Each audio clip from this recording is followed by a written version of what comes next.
So we're going to look at the movie Batman v Superman: Dawn of Justice. Again, this is a spoiler-filled discussion. Now, some of the points that people bring up about so-called plot holes in Batman v Superman, we're going to explore all of these so-called plot holes, okay, or things that they say don't make sense in the movie, and therefore they call it a nonsensical movie. Vox Culture, for instance, starts off this way. Says this is a nonsensical movie. Why I'm doing this is because I noticed there was a lot of negative press about this movie, and this movie is a very, very good movie. So let's go. So first and foremost, they say Batman v Superman has a lot of plot holes. Some are nitpicks, some are minor and probably can be waved away. Some are legitimate story problems. So let's go with that. Why is Batman so damn gullible? Here's what their reason is. The entire movie hinges on Lex Luthor using his wiles to trick Batman and Superman into fighting. But he doesn't really waste much energy on fooling Superman, who's barely aware that Batman has it in for him. Instead, he spends almost the entire movie picking at the scab that is Bruce Wayne's anger over the Metropolis disaster that concluded Man of Steel. That film famously ended with a battle between Superman and General Zod that destroyed much of the city's downtown area with much loss of innocent life. So let's just read through the rest of it. Batman v Superman's single best idea is that Batman has decided Superman is a problem because of the chaos that resulted at the end of the earlier film. Developing the film directly from the conflict would have given Batman v Superman the philosophical weight it so clearly aspires to, and maybe even touch of political commentary here and there. Instead, Batman is so single-minded that he comes off like a complete idiot. He can't figure out that a famous crime lord is actually a boat. He misses the obvious ways Luthor is manipulating him, or just doesn't care. And he doesn't seem particularly interested in Diana Prince, Wonder Woman, beyond her attractiveness, even though it might benefit him to have her as a partner. The Batman of the comics is a rich guy with lots of wonderful toys, yes, but he's also a super genius. Batman v Superman's Batman is a little more than a collection of muscles. Good. So let's go through this. First thing, they say he's gullible. Now, if you press the right button in an individual, it doesn't matter how smart they are. It doesn't matter their intellect. They will respond. And any master villain or any person who is diabolical and evil will know that the key to dealing with someone is to deal with their psychology. You have to hit them where it's in a place which is very important to them. We've seen Lex Luthor, the master chess player, do it a number of times. Not only did he manipulate Batman, but he also manipulated Superman. Not only that, but he also knew how to press Superman's buttons to get Superman to do what he asked him to do. So, we only found out more about Lex Luthor as the story went along. And we were discovering more than the characters in the movie were discovering. We were discovering a little bit more than the characters, so we had a bigger perspective. We could put the story together. Batman in this movie, and remember, this is not a Batman of all universes, this is a Batman of this movie. He had mostly focused on Gotham. Batman didn't look to the world. Lex Luthor, on the other hand, had much greater knowledge. You know, there's a particular part in this movie where they say ignorance is not innocence. See, Batman was ignorant of the knowledge that Lex Luthor had. It didn't make him innocent of what he was about to do. So, this theme runs throughout the movie. And Lex Luthor speaks about it this way. Power is not innocent. You can't have a whole lot of power and not be knowledgeable about the different atrocities going on. Now let's go back to what was said here. Now the expectation of these people is so ridiculous, it's not funny. They said Batman is a super genius. He could be as super genius as he wants to be.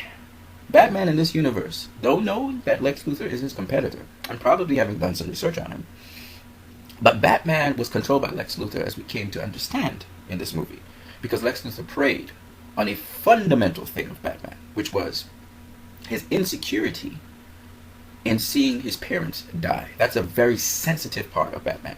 In fact, the film begins particularly emphasizing on the death of Batman's mother, not his father.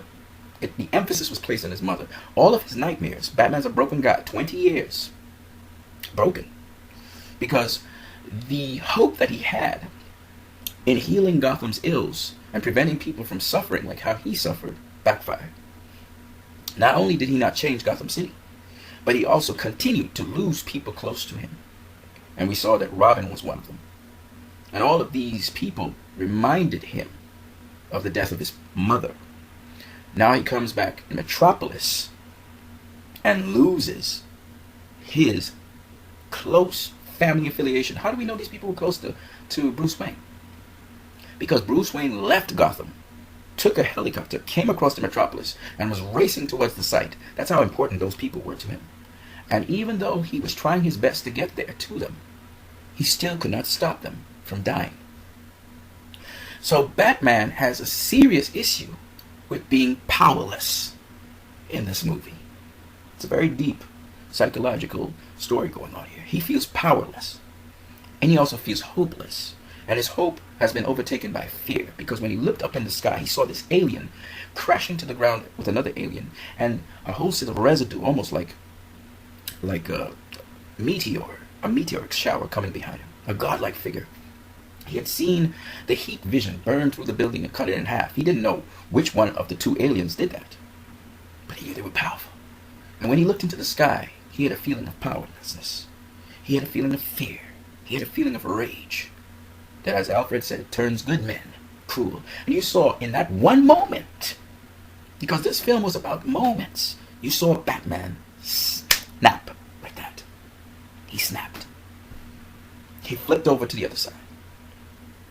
2 years down the road, branding criminals. Batman doesn't brand criminals.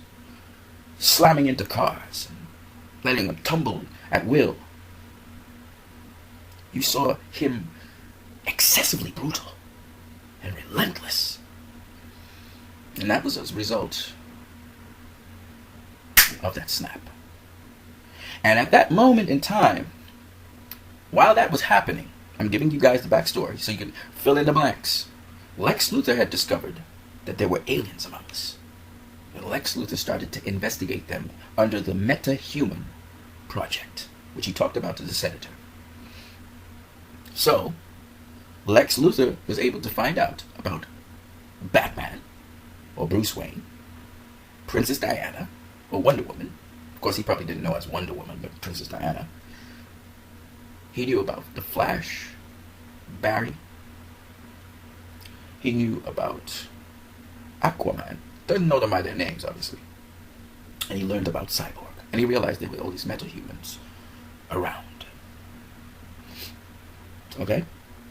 And he had the help of the doctor who studies alien life forms, who's talking to him about General Zod.